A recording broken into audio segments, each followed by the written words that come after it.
전도 폭발의 전도 폭발 운동의 창설자, 여러분 혹시 목사님 아세요? 미국 목사님이신데요.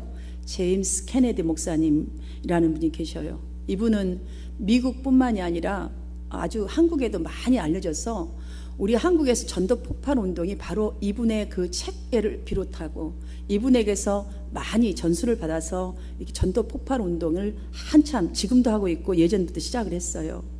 이분이 청년 시절에는 어떤 일을 했었냐면 댄스 교습소에 있어서 춤 선생이었어요. 그러니까 매일 땡기는 춤, 삥 도는 춤, 이런 춤추는 사람이었죠. 어느 날 이제 댄스 수업을 마치고 라디오를 탁 켰는데 어느 목사님 설교가 마침 나오는 거예요. 설교 중에 이런 말씀이 나오는 거예요. 주님이 어느 날 죄를 마시는 그날 우리가 무엇을 하다가 주님을 맞이할 것인가? 우리가 어디 있다가 주님을 맞이할 것인가? 이렇게 묻는데 딱 자기한테 묻는 것 같은 거예요. 나는 지금 댄스 교습소에서 밤낮 춤만 추는데 예수님께서 오실 때도 춤을 추다가 주님을 맞이하게 된다면 이거 어떻게 되는 거야? 그것은 아니지. 이런 생각이 한쪽에 탁 들더래요. 그래서 이 생각을 하자마자 결단을 했답니다. 내 삶을 과감하게 이 댄스는 접고 내가 주님으로 돌아가자. 그래서 주께로 돌아와서 이분은 신앙생활 하다가 신학교를 갔고 결국 목사가 되었지요. 그리고 이제 또 이분이 전도하게 된 전도에 이렇게 전도 폭발이라는 책을 낼 만큼 전도에 집중하게 된 사건이 있었습니다. 어느 날 고급 레스토랑을 갔는데 그 서빙하는 여종업원 그 얼굴이 굉장히 심각한 얼굴이었어요. 그 얼굴을 보는 순간 마음속에서 전도해라, 이런 감동이 진하게 왔다는 거예요. 근데 그렇게 오고 나니까 자꾸 그 여자분이 이렇게 움직이잖아요.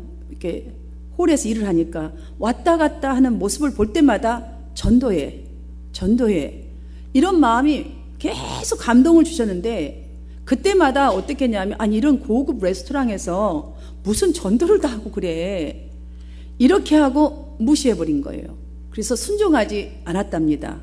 그런데 식사를 하는 중에 총소리가 들렸습니다. 얼마나 놀랬겠어요. 모든 식당의 사람들은 말할 수가 없이 지금 힘들었겠죠. 아수라장이었겠죠. 근데 그게 누구냐면 조금 전에 왔다 갔다 했고 자기 속에서 전도하라 메시지 받았던 그 여종업원이 권총으로 자살을 한 것입니다. 이분은 너무너무 그 자리에서 부들부들 떨고 움직일 수가 없었습니다. 왜냐하면 자기가 그 여자에게는 천국 갈 수 있는 마지막 기회를 줄 수 있는 사람이었는데 성령께서 전도하라고 감동을 그렇게 주셨는데도 순종하지 못했다는 이 마음이 몇 날 며칠 동안 잠을 이룰 수가 없었답니다. 거기다 또 있었답니다. 에스겔서 3장 18절을 제가 보니까 이분의 고백을 다시 성경으로 돌아와서 보니까 내가 그의 핏값을 내 손에서 찾겠다. 이게 에스겔서 3장 18절의 말씀이더라고요. 이 말씀이 귓전에서 떠나지 않아서 너무너무 괴로운 마음에 그 후부터는 속죄하는 마음으로 누군가에게는 내가 마지막 기회일 수 있다라는 생각으로 전도에 집중하게 되어서 전도 폭발 운동의 창설자가 된 목사님이 되었다고 합니다. 여러분, 좋은 믿음을 위해서 아니면 하나님 나라를 위해서 여러분이 믿음 생활하면서 한 영혼을 전도하기 위해서 나에게 직접적으로 아니면 육체적 정신적인 유익을 유익이 주는 것이 될 수도 있고 만족을 주는 것들을 여러분이 그냥 단 한 명을 위해서 이게 포기한다는 것이 쉽던가요? 내려놓는다는 게 정말 쉽지 않잖아요. 누군가를 위해서, 믿음을 위해서 여러분들이 정말로 소중하게 여기고 나한테 유익을 주고 육체적으로 정신적으로 주는 것이 있다면 그걸 포기한다는 게 쉽지가 않아요. 성도들을 봐도 저를 봐도 정말로 못하는 것 같아요. 많은 경우에 우리가 너무너무 뼈저리게 경험한 것들이 있습니다. 내려놓아야 할 것을 못 내려놔서 우리는 하나님과도 더 깊은 사랑의 관계 속으로 못 들어갔습니다. 또한 부부 간에도, 가족 간에도, 친구 간에도 내려놓지 못하는 것 때문에, 포기하지 못한 것들로 인하여서 원래 마음 먹었던 관계 회복이었는데, 마음 먹었던 것은 관계 회복이었단 말이죠. 내가 이렇게 좀 하고 싶다, 내가 이 말을 해야지, 자, 싸우려고 말하는 게 아니고 이걸 해서 관철해서 더 좋아져야지 라고 했지만, 오히려 내려놓지 못한 그것 때문에, 내 것을 포기하지 못한 것 때문에 상처를 주는 경우는 허다하게 많습니다. 상처를 주고 끝나버리는 경우가. 우리는 나를 내려놓으면, 내가 순종하면 모든 것이 회복될 수 있다는 것을 머리로는 너무나 잘 압니다. 가슴으로도 잘 압니다. 그런데 왜 이렇게 못하는 것일까요? 성령이 그렇게 감동을 주었음에도 불구하고 왜 우리는 섣불리 하지 않는 것일까요? 왜 순종이 안 되는 것일까요? 왜 이렇게 꺼려하는 것일까요? 왜 이렇게 뒤로 미루는 것일까요? 여러분, 대부분이 이런 것 같아요. 만약에 내가 이것을 순종했다가, 내가 한번 해봤다가 그 사람이 안 받아주면, 실패하면 오히려 업신여김을 당하지 않을까? 더 쪽팔리지 않을까? 세상 말로 그 사람이 나를 아주 허짓지 않게 생각하지 않을까? 이런 것 때문에, 이 생각 때문에 부정적인 측면을 먼저 생각해 버리는 경우가 많습니다. 왜 내가 해야 돼? 아, 기다려. 하나님의 때, 하나님의 때. 우리 굉장히 성경을요, 우리는 아주 그때마다 잘 적용을 해요. 희한한 쪽에 대해 성경. 하나님의 때. 왜 여러분이 하나님의 때를 정하세요? 성령이 주문하면 우리가 되는데 우리는 꼭 하나님의 때가 안 됐으니까 기다려야 된다는 말 하지요. 결국 이 생각이 온전한 회복도, 정말 너무너무 누려야 될 은혜도, 아니면 내가 그토록 바라고 원했던 기도 응답도 가로막는 큰 장애물이라는 이 사실을 오늘 본문 말씀에서 깨닫게 되는 은혜가 여러분 중심 속에 임하게 되기를 주님의 이름으로 축복합니다. 본문에 등장하는 모세는 애굽의 왕자였습니다. 자, 애굽의 왕자였으니까 자신이 평생 보장받을 수 있는 권세도 있습니다. 많은 물질, 원하면 애니타임 쾌락 다 즐길 수 있습니다. 명예는 지속적입니다. 누가 꺼내릴 수도 없습니다. 그가 가진 모든 것들은 사람들이 목숨보다도 더 귀하게 여길 만큼 소중한 것이었는데 포기했다고 합니다. 포기했대요. 여러분, 우리 이거 포기할 수 있었을까요? 우린 조그만 거 하나도 포기 못합니다.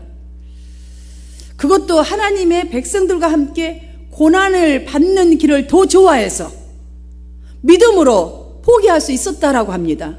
오늘 본문이 이렇게 말하고 있습니다. 너무나 바보 같지 않아요, 여러분들? 우리 생각에는, 아니 이 좋은 걸 왜 포기해?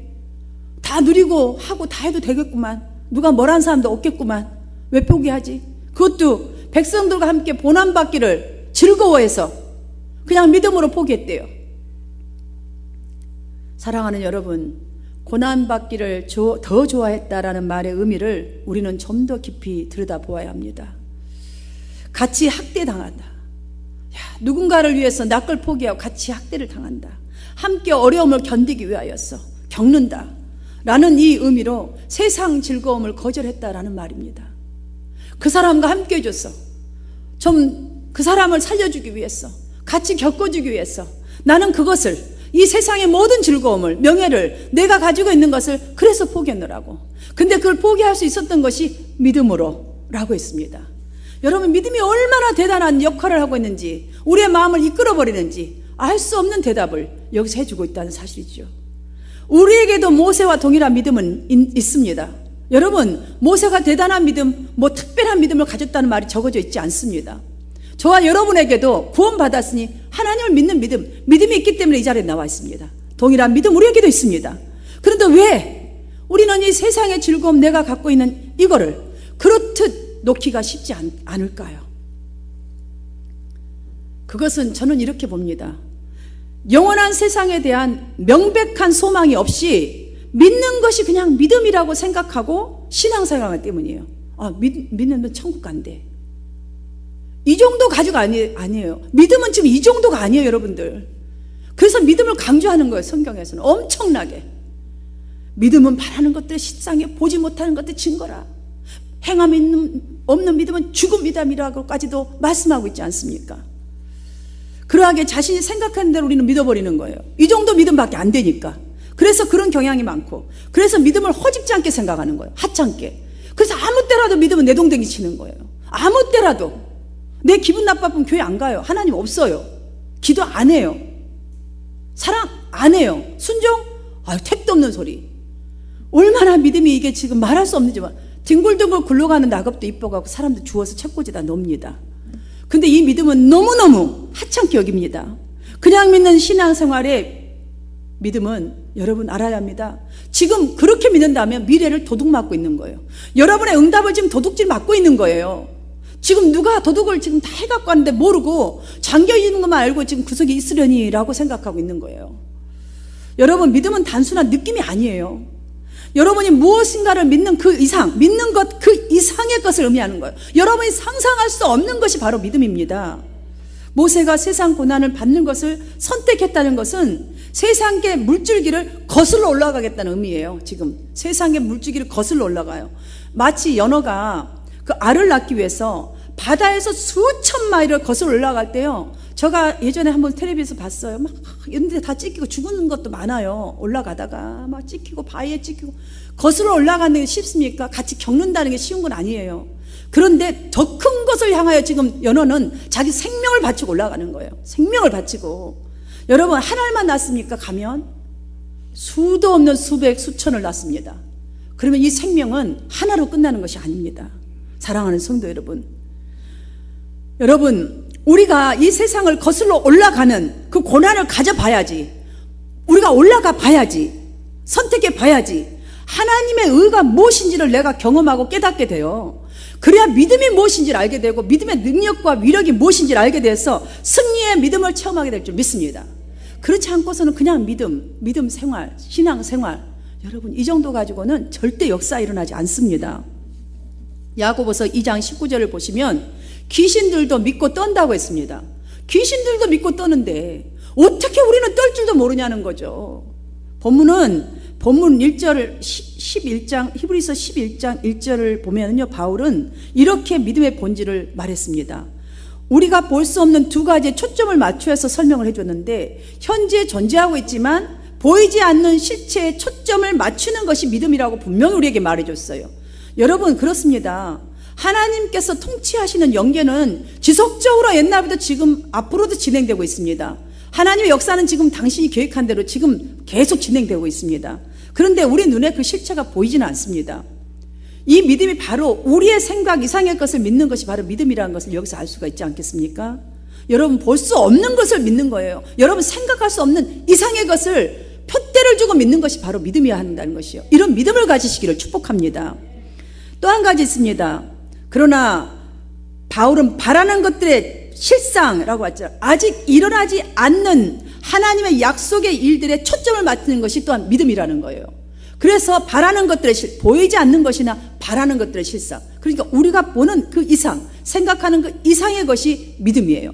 바로 이 믿음을 가지고 나갈 때에 어떠한 고난을 더 오히려 선택하게 즐거워하는 거죠. 왜냐? 그 속에 응답이라는 게 있다는 걸 알기 때문이죠. 이 믿음을 가리켜서 이렇게 답을 또 해줍니다. 선지인들이 이로써 증거를 얻었느니라.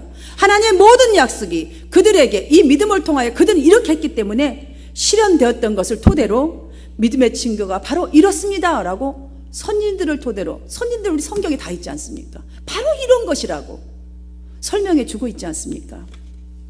본문에 등장하는 모세가 아직 일어나지 않는 일들, 즉 영원한 세상에 초점을 맞춘 거예요. 그래서 내가 그들과 함께 고난받는 것을 오히려 자기 자신이 왕자로서 모든 권리를 누리는 것보다 더 값지게 여기고 믿음으로 나 이걸 탁 포기해버렸다라고 고백한 것이죠. 여러분, 우리는 이 모든 것도 아니에요. 겨우 조금만 하나도 못 내려놓는 우리에게 과연 믿음의 모습은 어떤 것이어야 하는지를 모세가 지금 잘 보여주고 있는 거예요. 이 믿음이 얼마만큼 큰 위력이 있는지. 여러분, 그렇기 때문에 이 모세가요, 하나님 앞에 쓰임받고 온 이스라엘 민족을 다 이끌어낼 수 있는 지도자로 쓰임받은 거예요. 사랑하는 여러분들이 그냥 한 사람의 동네에서 그냥 한 인생 그냥 살다 가는 게 아니라 하나님 나라의 정말 통치자다운 리더로 여러분 이렇게 삶을 살아가시기를 주님으로 축복합니다. 이런 비전을 갖기를 축복합니다. 여러분의 믿음을 여기 비전에다 맞추시기를 바랍니다. 그래야 꿈도 크게 가지고 믿음도 크게 가지려고 노력하죠. 그래야 시험이 와도 여러분들이 내가 마땅히 당연히 뭐 군인의 리더자가 갑자기 됩니까? 1등병은 1등병이니까 1등병 주는 거고요. 2등병은 2등병이니까 2등병 주는 거예요. 사랑하는 여러분, 믿음으로 말미암아 살리라. 순종하며 장래의 유업을 받은 기업들, 유업들이 여기 쭉 앞에 지금 히브리서 기자가 이 11에서 11장 믿음장이라잖아요. 여기서 쫙 아주 기록해 놓았지 않습니까? 설교 제목대로 진정으로 믿음으로 말미암아 나의 모든 것이 살리라. 순종하여 장래의 유업을 내가 받으리라라는 이 믿음을 정말 갖기 위해서 우리가 포기해야 할 것을 이 시간 본받으려는 결단이 있게 되기를 바랍니다. 저는 모세가 하나님께 명확하게 초점을 맞추기 전을 잠시 한번 생각해 보면서 이 설교 말씀을 제가 여러분과 나누었으면 좋겠어요. 왜냐하면 모세도 우리처럼 하나님이 마음속에 있었지만 항상 하나님 말씀에 순종하지는 못했다고 봐요. 왜냐하면 믿음은 있었어요. 마음에 하나님도 기억하고 늘 그 마음에 있었단 말이죠. 왜 내가 이렇게 말씀을 드리냐면, 자, 두 사람이 지금 한 사람이 애굽 사람이 막 정말 학대를 할 때, 자기 민족 학대할 때에 그 감정이 자기 민족을 학대당하는 그것 때문에 지금 사람을 죽인 거잖아요. 본인은 선한 일이라고 생각을 했어요. 당연하게 하나님의 백성이 죽어간다, 저 사탄 마귀 그러면 죽일 수 있어요. 그런데 그 같은 동족이라는 선한 마음의 감정에 치우쳐서 결국 살인자가 되어서 도망쳐야 했던 이 모세의 신세를 보면 우리가 알아야 할 것이 있습니다. 이 사건은 모세의 하나의 사건, 하나님만 가지고 있는 것으로 끝나버리는 그 감정에 치우친 것을만 생각해서도 안 될 것 같아요. 왜냐하면은 하나님 바로 이것을 사용해서 지금 모세를 더 강인한 믿음으로 지금 성숙시키려는 작업을 하고 계셨다고 저는 봅니다. 하나님께서 모세를 하나님의 일을 맡길 사람으로 만들기 위한 계획이 있었음을 우리가 깨달을 때에, 왜냐하면 지금 이때가요, 모세가 언제 때예요? 지금 바로 40세 전이에요. 40세 전이란 말이에요. 광야에 가서 훈련받고 그 다음에 이스라엘 민족들을 이끌어낸 지도자가 됐단 말이죠. 그러니까 우리가 이 사이를 두고 지금 우리는 이 땅과 지금 천국의 중간에 있잖아요. 이거가 똑같이 그도 하나님의 사람과 지금 우리가 가진 이 정도 믿음의 사람 중간에 있을 때 이 사건이 일어났단 말이죠. 근데 이 사건을 통해서 하나님께서는 모세가 하나님의 일을 맡을 수 있는 사람으로 만들기 위한 계획이 있었다는 것을 이 사건 속에서 우리가 찾을 때에, 여러분의 지금의 현실이 고난과 어려움이 있나요? 어떤 엄청난 기도의 제목이 있나요? 저는 그 문제보다도 하나님 나라와 믿음을 향한 그 초점을 두게 될 줄 믿습니다. 그래서 히브리 저자는 이러한 의미에서 모세의 믿음뿐만이 아니라 여러 선지들의 믿음을 그래서 여기다 기록하지 않았나라고 저는 짐작을 해봅니다. 히브리서 11장을 보면은 아벨, 에녹, 노아, 아브라함, 사라, 이삭, 야곱, 하여튼 요셉 등등 수많은 우리가 본받아야 될 믿음의 선진들을 다 기록해 두었습니다.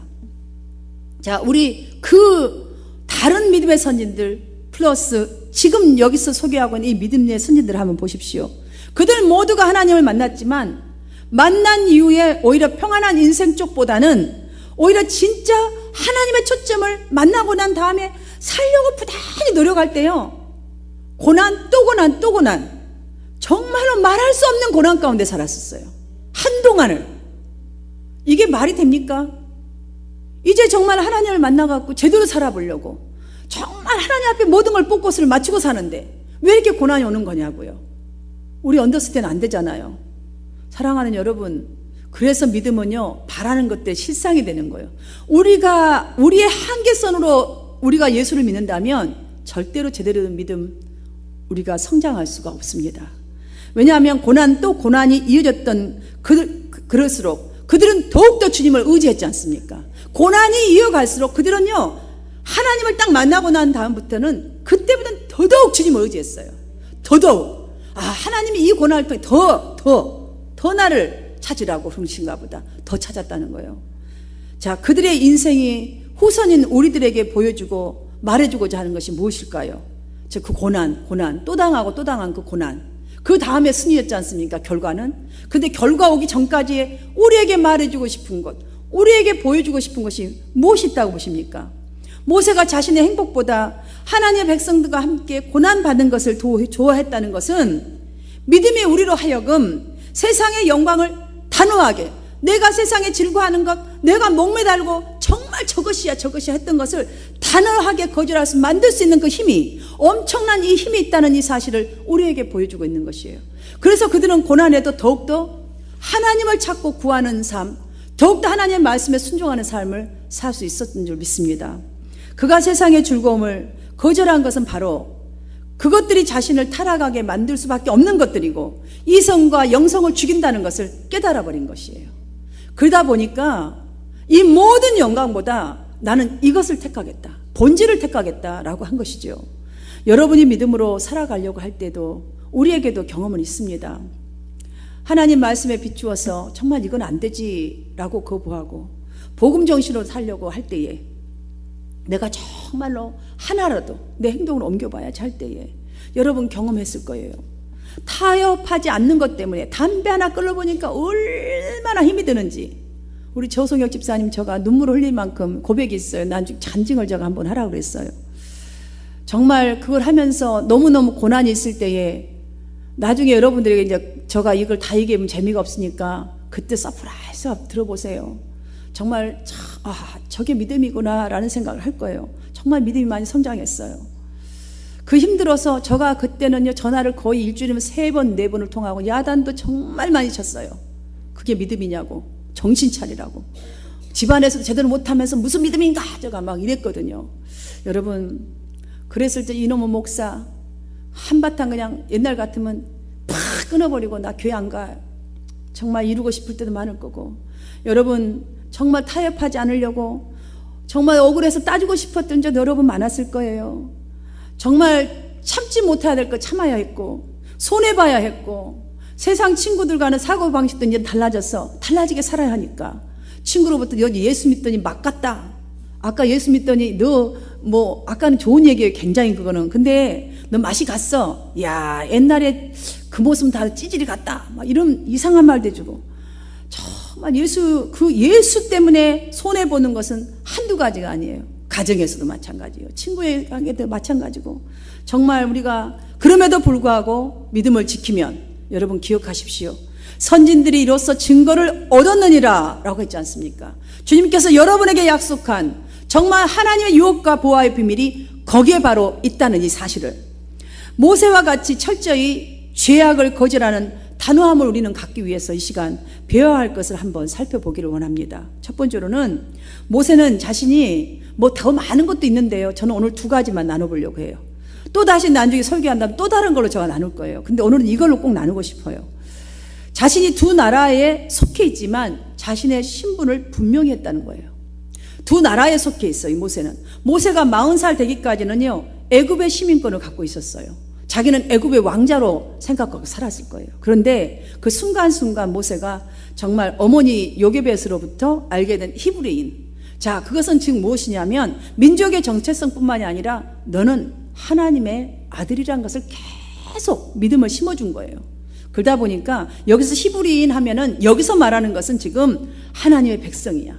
너는 하나님이 살린 사람이야. 다 애굽의 이 왕이 바로가 다 죽여도 너는 살아있는 생명이야.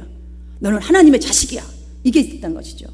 여러분, 모세의 이 이중적인 2가지 가진 신분, 저와 여러분과 동일한 거예요. 저와 여러분도 이 세상, 이 나라, 이 세상이라는 나라와 하나님 나라에 우리는 이중적인, 우리는 신분을 지금 갖고 있음을 우리에게 알려주고 있는 것입니다. 자, 그렇다면 우리는 분명히 양자택일을 해야 됩니다. 세상 사람이 아닙니다. 이제는 하나님의 사람이면 우리의 신분을 똑바로 해야 된다는 것이에요. 분명히 해야 한다는 것이죠. 우리가 2가지 나라 속에 있음을 분명히 알아야, 나는 정말 땅에 살지만 하나님의 백성이라는 걸 분명히 알아야 한다는 것이에요. 천국을 이뤄야 한다는 것이에요. 여러분 가정 속에서, 여러분 자신 속에서, 여러분의 삶 속에서. 그래야 믿음으로 성령의 인도함을 받는 성도의 신분에 합당한 삶을 살아가게 될 줄 믿습니다. 특별히 25절을 보면 모세가 믿음으로 잠시 죄악의 날을 누리는 것보다, 이 말에서 알 수 있는 것은 그는 세상 나라와 하나님 나라를 다 가질 수 없다는 것을 명확히 아는 거예요. 그러니까 자기 정체성을 분명히 한 거예요. 내가 이 땅 가운데 있지만 나는 하나님의 백성이다. 하나님이 살려준 나, 하나님이 구원한 나다. 그러니까 나는 분명히 두 가지는 다 가질 수 없고 하나를 택해야 한다는 걸 알 수 있는 것이죠. 그러니까 여기서 보니까 애굽의 부활을 다 포기한 것은 분명한 그걸 선택했다는 걸 알 수가 있는 것이죠. 왜 그랬겠어요? 이 세상은 개인의 성장 방향과 선택의 자유에 초점을 완벽하게 두고 있습니다. 인본주의적인 입장과 경험, 자기 실현, 아니면 조직화되어서 새로운 지적 흐름을 추구하기 때문에 인본주의의 원리와 하나님 나라의 것들 믿음하고는 부딪힐 수밖에 없어요. 같이 절대로 섞일 수가 없습니다. 그렇다면 우리 양자택일을 해야 되는데 우리는 뜨겁지도 않고 차지도 않고 이건 크리스찬도 아니고 세상 사람도 아니고 참 하여튼 애매꼬리가 생겼어요. 우리는 마치 핸디캡 같은 사람들이 같아요. 보면은 여러분 그렇습니다. 우리는 세상에서 하나님의 백성으로 분명히 살아야 합니다. 하나님의 백성으로. 오늘부터 여러분 하나님 백성으로 사시기를 바랍니다. 그러려면 우리의 살아가는 모습을 명확하게 해야 됩니다. 여러분 말투도 명확하게 하시고 모습도 명확하게 하시고 행동도 명확하게 해야 합니다. 정말 어려운 선택을 질산시험이라는 것이 있더라고요. 어려운 선택을 질산시험이라고 부르는 경우가 있는데 여러분 질산이 무엇인지 아시죠? 질산은 뭐든지 닿기만 하면 치지직 하고 연기를 내면서 녹여버리는 것이 질산이래요. 그런데 질산을 부어도 녹지 않은 것이 있다고 합니다. 무엇일까요? 무엇일까요? 아무도 모르겠습니까? 누군가 금인지 음인지 말한 것 같은데 금이에요. 금. 그래서 그게 금인지 아닌지 가장 정확하게 아는 방법이 질산을 부어보는 것이래요. 확실하게 금이라면 질산을 부어도 끄떡이 없겠지만 금이 아닌 것이 금행세를 하고 다니면 여지없이 지지직하고 녹아버리는 거예요. 여러분 우리 자신한테 적용해야 돼요. 여러분 지지직하니까 웃음이 나오죠? 하나님이 성령으로 우리를 딱 비춰버리면 우리는 지지직하고 녹을 수 있다는 거예요. 우리 믿음. 너 믿으면 아무것도 아니야. 세상 옛 모습대로 물론 내 마음대로 내 뜻대로 살면 편할 수 있습니다. 왜냐면 내 뜻대로 되니까 얼마나 편하겠어요. 그러나 그 생활이 겨우 길어봤자 7, 80년? 지금 100년이라 칩시다. 100년을 영원한 것도 어떻게 비준하게 있겠습니까? 영원하고 온전한 평안을 얻는 하늘 시민임을 생각한다면 당연히 우리는 지지직하고 녹지 않을 거예요. 그걸 향하여 가지 않을 거예요. 하나님 말씀에 순종하는 일이 비록 부담이 되고 힘든 것 같아도 그러한 불평과 시련은 여러분의 믿음이 얼마나 강하고 순수한지를 보고자 하는 과정으로 여기고 마땅히 감당할 줄로 믿습니다. 굳건한 믿음으로 이렇게 성장해 가시기를 주님으로 축원합니다. 여러분이 진짜 믿음이 진짜인지 이 세상의 나라에서 증명해 보여야 해요. 오직 세상의 나라에서밖에 진짜인지 아닌지는 여기서밖에 증명할 수가 없어요. 하나님 나라 가면 그거 증명할 필요가 없어요. 주님과 함께 있을 텐데 진짜 가짜 주님이 뭐하러 거기서 하시겠어요? 이미 진짜니까 하나님 백성으로 사는데 하나님 앞에서는 필요가 없어요. 이 증명할 필요가 없어요. 오직 지금 이 땅에 사는 날 동안 우리에게 기회를 주셨지 않습니까? 기회만 주셨습니까? 상급도 주시지 않습니까? 두 나라에 속해 있는 지금 하나님을 향한 순수하고 강한 믿음을 주님께 증명해 보이시기를 주님의 이름으로 축원합니다. 두 번째는 모세는 매 순간 선택의 기로에서 믿음의 눈을 쫓아 영원한 것을 선택했습니다. 그러니까 믿음의 눈을 쫓았어요. 자, 세상 것을 보는 좋은 것을 쫓은 게 아니라 믿음의 눈을 쫓은 거예요. 그러다 보니까 영원한 것을 선택할 수밖에 없는 것이지요. 우리의 겉모습이 우리 모두 다 세월에 따라서 변화돼요. 제가 5년 전의 모습 사진 보고 지금 보면 많이 늙었어요. 우리 겉모습 다 이렇게 변했어요. 우리 성도님들은 처음에 만날 때 뭐가 하는지 몰라고 정신이 없었는데 지금 보니까 너무 예뻐요. 그러니까 많이 변했어요. 믿음도 많이 이뻐진 성도들이 참 많아서 정말 이쁜 것 같아요. 여러분 다 변하고 쭈글쭈글하면 어떻습니까? 그런데 다 변할지라도 변하지 말아야 할 것이 있습니다. 많은 것들이 변하지 않은 것들이 많아 있겠지만 저는 이렇게 말씀드리고 싶습니다. 하나님을 향한 믿음만큼은 절대로 변하지 말아야 한다는 것은 왜냐하면 여러분에게 너무나 손해이기 때문입니다. 이거는 막 손해 정도가 아닙니다. 이 망한 인생입니다. 그렇기 때문에 하나님을 향한 믿음만큼은 절대로 변하지 않아야 됩니다. 모세도 세월을 따라 많은 것들이 달라졌습니다. 그 세월에 따라서. 근데 그들은 그런 믿음을 지켰기 때문에 세월에 따른 만큼 어떻게 변했는지 한번 여러분 상상을 해 보십시오. 그러면 이 믿음을 어떻게 키워나가야 되고 변하지 않는다는 것을 답을 찾을 줄 믿습니다. 그 믿음만큼은 모세는 변하지 않았습니다. 그가 변하지 않았던 분명한 한 가지는 항상 무엇을 보든지 간에 무슨 상황이 있든지 간에 하나님의 뜻을 선택했다는 사실입니다. 설교를 마치면서 사랑하는 여러분들께 저는 정말 주님의 마음을 가지고 묻습니다. 하나님께서 여러분에게 주신 인생의 자산을 어디에다가 투자하셨습니까? 지금부터 어디에다가 투자하고 싶으십니까? 아들의 목숨까지 하나님은 내어주셨습니다. 우리에게. 그래서 저와 여러분을 구원시켜 주셨는데 여러분, 이 구원해 주신 이 믿음, 누구를 위해서 그 믿음을 사용하시겠습니까? 누구를 위해서 여러분의 믿음을 더 키우시겠습니까? 무엇을 위해서 여러분의 믿음을 키워가길 원하십니까? 26절에서 모세는 그리스도를 위하여 받는 수모를 애굽의 모든 보화보다 더 큰 재물로 여겼으니 이는 상 주심을 바라봄이라 라고 했습니다. 모세가 이런 것을 택할 수 있었던 것도, 고난을 자처할 수 있을 만큼 믿음으로 그걸 선택했던 것도 상 주심을 바라봅니다. 자, 이 상은 영원한 것을 말합니다. 대대로 이어질 수 있는 상. 사랑하는 여러분, 몰락해가는 애굽과 같은 이 세상의 낙을 과감하게 포기하십시오. 포기해라고 감동 주실 때마다 포기하십시오. 한꺼번에 다 못하면 그때마다 포기하세요. 당신이 해라고 하지 말고 여러분 자신이 하십시오. 우리 모두가 모세처럼 영원히 남을 믿음을 위해서 상 주심을 바라봄이라, 영원한 흥황하는 하나님의 나라를 위해서 여러분의 믿음을 투자하시길 바랍니다. 여러분의 충성을 투자하시기 바랍니다. 여러분이 키워나가고 기도를 투자하시기를 바랍니다. 거룩한 주의 백성으로 이렇게 살아가시기를 주님의 이름으로 축원합니다.